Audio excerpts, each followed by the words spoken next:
Have you ever heard of the Greek warrior Themistocles? He was quite a man of war, and he was known for a famous battle that he was in. It was called the Naval Battle of Salamis. And everyone expected him to sail at daybreak to take on the foe. But he didn't. He waited. And it seemed that the golden opportunity to attack had passed.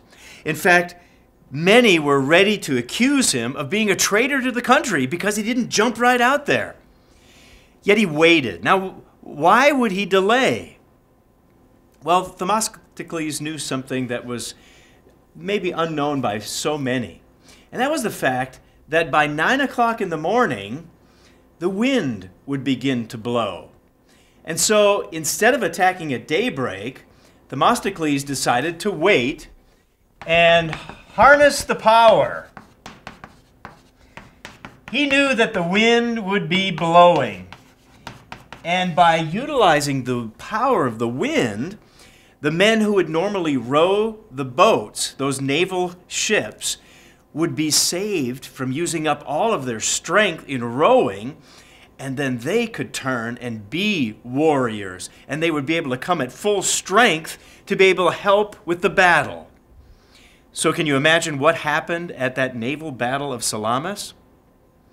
You see, because Themistocles harnessed the power, he won.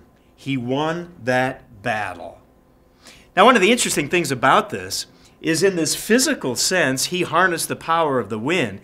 We as God's people, we as Christians need to harness the power because we have a supernatural power, not just a power of the wind, but we have the power of God. We're told about it in Acts.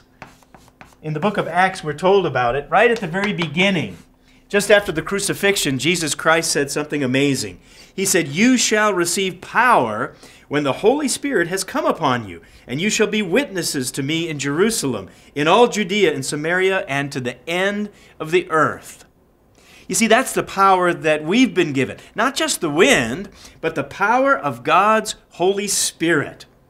2 Timothy 1:7 says, "We haven't been given a spirit of fear, but we have been given a spirit of power and of love and of a sound mind."